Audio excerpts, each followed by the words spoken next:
Hello, प्रणाम। मैं divine soul Rami, आप सबका स्वागत है मेरे चैनल पे।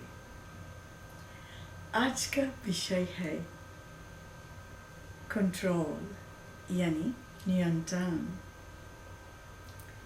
हमारी इंडिया में सास बहू का झगड़ा बहुत ही कॉमन है, मगर परिवार में और भी सदस्य रहते हैं, जैसे ननन भाभी, देवर देवरानी और अदर फैमिली मेंबर्स, अदर सदस्य है घर पे। एक इंसान के आदत है दूसरे इंसान पर कंट्रोल करना, नियंत्रण करना, और ये जो झगड़ा का मेन कारण है नियंत्रण। ससुर जी सासू माँ सोचते हैं वो घर के माता पिता है, सबसे बुजुर्ग है, सब उनको सुने माने। और बहू सोचते हैं मैं घर का बहू हूँ, मेरे पति कमाते हैं, सब लोग बैठकर खाते, सब लोग मुझे और मेरे पति को ही सुने माने। ऐसे करके ये जो घर के हर एक सदस्य है उनकी मेन प्रॉब्लम है नियंत्रण। ये जो कंट्रोल, ये नियंत्रण इज द मुख्य प्रॉब्लम, झगड़े के मूल कारण है, मेन कारण है नियंत्रण। अब जो माता पिता हो, वो तो माता पिता, सास ससुर घर की एक मेन पिलर, स्तंभ है जो पूरे घर के वेट को वहन करते हैं, होल्ड करते हैं। माता पिता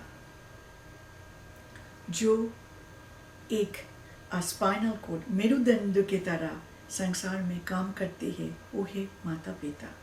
माता पिता की कोई अल्टरनेटिव नहीं है दुनिया में। इसके कारण कभी भी एक सेकंड के लिए बीबी के भड़काने में आकर माता पिता को कभी भी घर से नहीं निकालना, कभी भी माता पिता को बोझ नहीं समझना।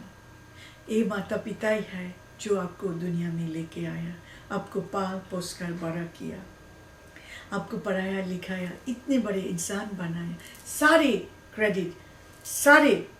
क्रेडिट जाती है माता पिता को, जिसके सेक्रीफाइस के कारण आप ये दुनिया में सांस ले रहे हो, जिसके कारण आप इतने अच्छे इंसान बन गया, वो है आपकी माता पिता। उनके कभी भी अनादर मत करना।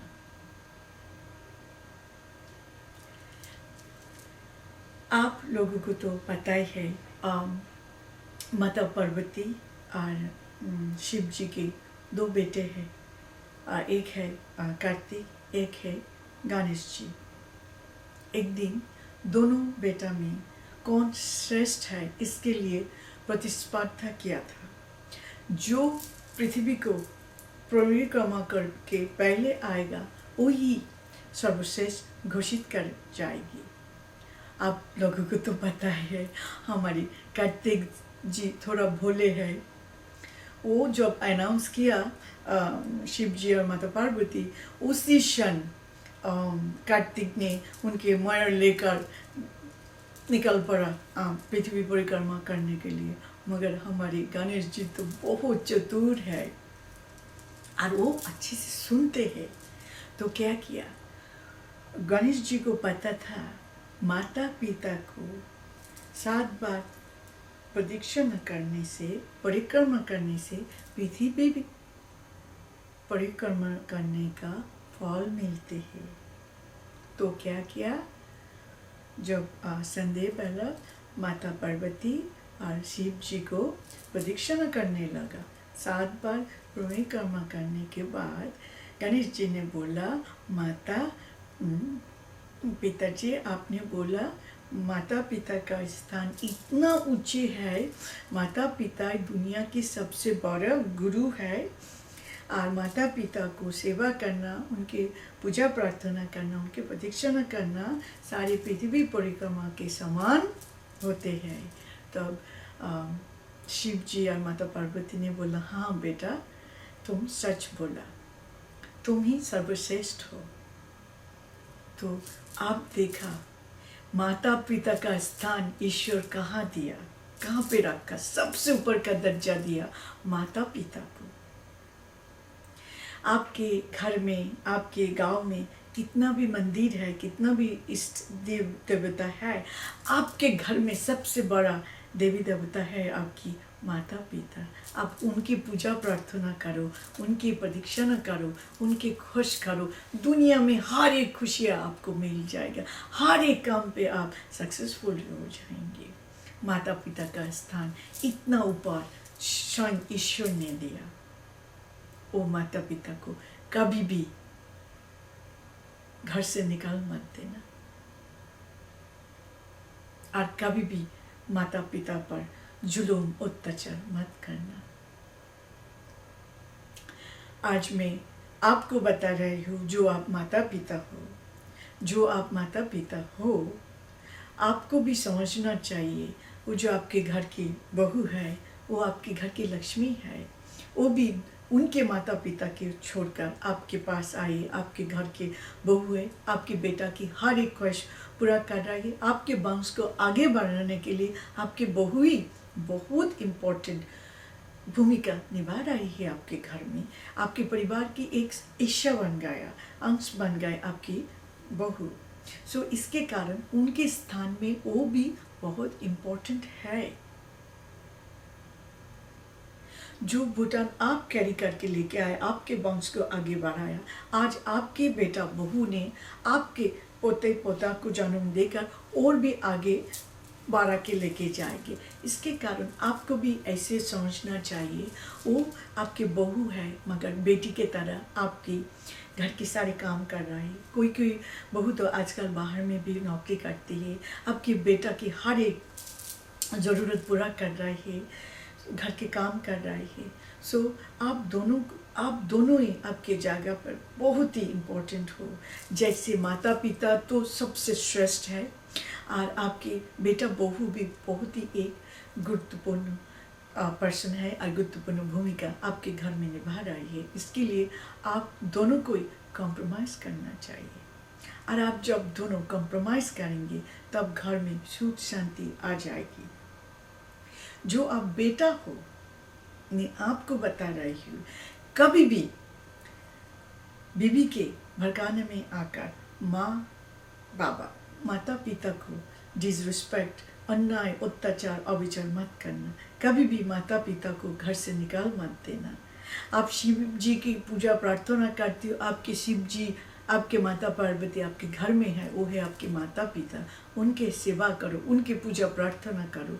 आपकी ज़िंदगी, ये दुनिया वो दुनिया, दोनों दुनिया सिक्योर हो जाएगी। उनके ब्लेसिंग के कारण आप जिंदगी में हर एक काम में सक्सेसफुल हो जाओगी।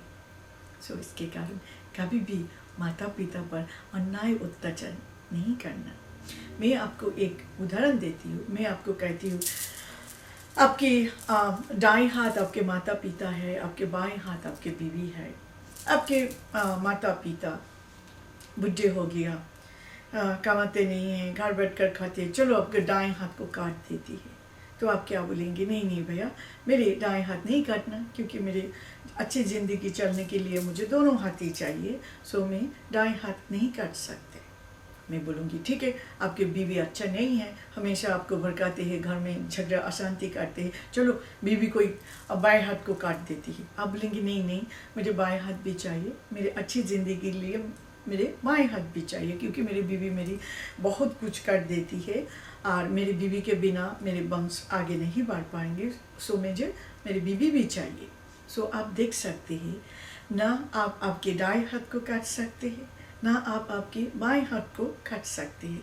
ज़िंदगी में अच्छे चलने के लिए आपको दोनों हाथ चाहिए। मीन्स आपके माता पिता भी चाहिए, आपकी पत्नी भी चाहिए। सो आप कृपा करके दोनों को ऐसे समझा दीजिए, दोनों जगह पे आप अपनी अपनी भूमिका निभाएं और घर में सुख शांति बजाय रखें। वरना आप ये अशांति में माता लक्ष्मी कभी नहीं आती। और जब घर में बहुत सारा नेगेटिव एनर्जी चलते रहती है तब ब्लेसिंग नहीं आती है, क्योंकि सब कुछ ब्लॉक हो जाती है और ड्रैग होती है। ड्रैग मीन्स बहुत सारा बाधा विपत्ति आती रहती है और घर में कभी सुख शांति समृद्धि नहीं आती है। इसके कारण आप जब घर के एक गार्डियन बन जाती हो, माता पिता जब बहुत ओल्ड हो जाती, बूढ़े हो जाती है, तो आपको चाहिए गार्डियन होकर अच्छे डिसीजन लेना, अच्छे सिद्धांतों लेना और घर की सुख शांति समृद्धि नियंत्रण में रखना। तो आप जब ऐसे माता पिता को भी समझा दोगी और पत्नी को भी, तो दोनों समझा जाएगी और घर में कभी भी अशांति नहीं होगा। मगर आपको बहुत ही फर्म स्ट्रॉन्ग होना चाहिए। और फिर कहती हूँ, माता पिता के ऊपर कभी भी अन्याय अत्याचार जुल्म मत करना और माता पिता को वृद्धाश्रम में मत भेजना। आप जितना दिन जिंदा हो, आप होते हुए आपके माता पिता को वृद्धाश्रम में भेजना ये बहुत ही शर्म की बात है आपके लिए। क्योंकि जो बेटा जिंदा है और उनके माता पिता भीख मांग रही है और कोई वृद्धाश्रम में रहती है, ये आपके लिए बहुत ही लज्जाजनक बात है। आप किसी भी करके आपके माता पिता को आपके पास रखो, उनकी सेवा करो। आपकी ये दुनिया वो दुनिया दोनों दुनिया सिक्योर हो जाएगी, आपके कल्याण हो जाएगी और आपके सारे अच्छाई आपके बेटा भी आपसे सीख जाएगी। मैं यही कहती हूँ, आप लोग हर एक इंसान घर में अपनी अपने जगह पर बहुत ही इम्पोर्टेंट हो, बहुत ही गुरुत्व हो और हर एक इंसान का महत्व है अपनी अपनी जगह पर। सारे लोग इम्पोर्टेंट है और जब आप ऐसे सोचने शुरू करेंगे तो हमारे अंदर जो ऊंच नीच का भेदभाव है, जेलसी है, ईर्ष्या है, कंट्रोल है, नियंत्रण है, वो मिट जाएगा और घर में शांति आ जाएगा। और ये जो आपके अंदर जो नेगेटिव एनर्जी है वो चली जाएगी और जहाँ पॉजिटिव एनर्जी है वहाँ पे माता लक्ष्मी आती है और ईश्वर का ब्लेसिंग आते रहती है। अगेन आप सारे लोग घर में इम्पोर्टेंट हो, सारे लोग बहुत ही इम्पोर्टेंट हो, ठीक है। आप लोग अच्छे रहिए, खुश रहिए, शांति से रहिए। थैंक यू, प्रणाम। मैं आपको सूचित करना चाहती हूँ कि मैं एक नॉन प्रॉफिट संस्था खोल रही हूँ जिसमें एक अनाथ आश्रम, वृद्धाश्रम, विधवाओं के लिए आश्रम, धर्मशाला, स्कूल, कॉलेज, भगवान विष्णु का मंदिर, सुंदर तालाब और पार्किंग लॉट होगा। ये संस्था कोलकाता, पश्चिम बंगाल, भारत में होगी। धन्यवाद।